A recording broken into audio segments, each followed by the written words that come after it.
Are you thinking about what not to do with your adult child? Well, in this video, we're going to go over some key things about what not to do with your estranged adult child.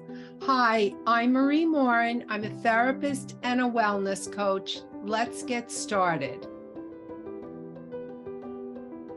So the first thing is give them the guilt trip.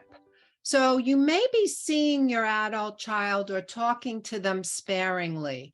Whatever the case is, if you do have contact with them, a huge no-no is to give them a guilt trip. So this might mean some questions or statements like, so what's going on? I haven't spoken to you in 3 months. Or something like, is your phone broken? I know you've been calling your brother. He told me. So these types of statements or anything like that are implying your adult child isn't doing something that you want them to do. That's the guilt trip, and it does not work.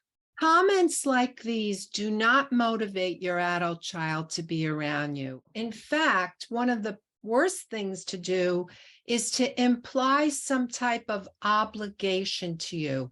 This is not something that is on the mind of an adult child, nor do they want to be reminded that they've failed at an obligation that involves seeing you.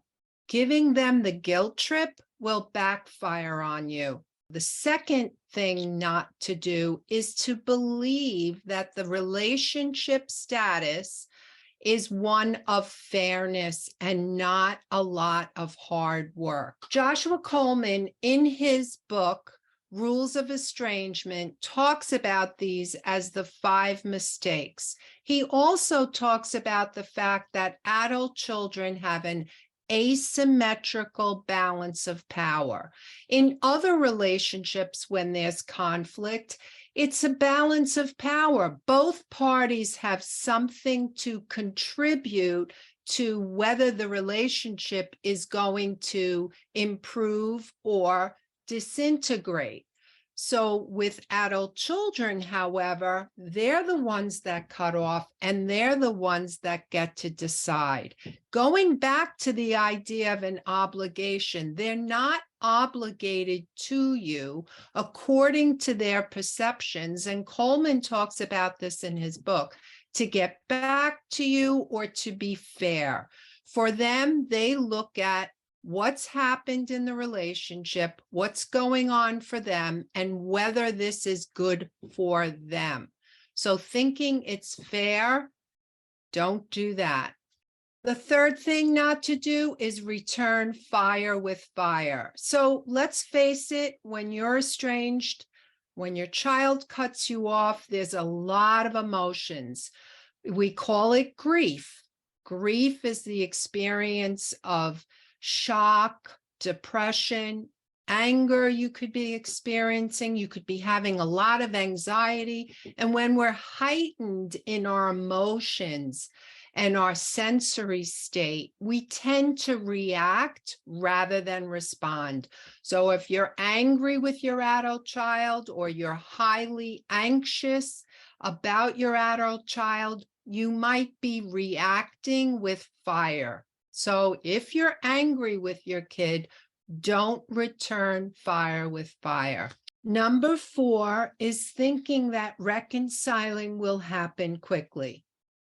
So unfortunately, the average length of estrangement is 4.5 years. Doesn't mean it has to go this long for you, but in fact, it could go longer. So all of that uncertainty definitely creates a lot of distress, and rightfully so. It's heartbreaking. It's devastating. However, thinking it will go quickly will feed more anxiety and more hopefulness towards something that may not happen. So thinking that reconciling will go quickly is what you should not do. So the fifth thing is to think that the estrangement is all about you. Your adult child might have told you a few things about what they're upset about. Maybe they even told you you were toxic, and you're going to want to watch my videos about toxic parents and adult children. However, you are not the only thing that your adult child is thinking about. While it may be very true that it was a strained relationship and a lot of things went on, the fact remains that your adult child may have trouble in their relationships with their spouse or partner. They may be having trouble with finances. Maybe there's a mental illness or addictions going on. It could be that they have troubles in their career or their job. It could be all sorts of things that don't entirely have to do with you. So don't assume that your adult child's distant behavior is all about you. So the 5 that we just discussed are guilting them, believing that reconciliation is a fair process, returning fire with fire, believing that reconciliation will happen quickly, and number 5 is assuming that the cutoff is all about you. So I hope you like this video. If you do, hit the like, subscribe, and ring the bell, and watch my next video, and I'll tell you what to do. Don't forget to get my ebook, Feeling Heartbroken and Alone: How to Pick Up the Pieces When You're Estranged.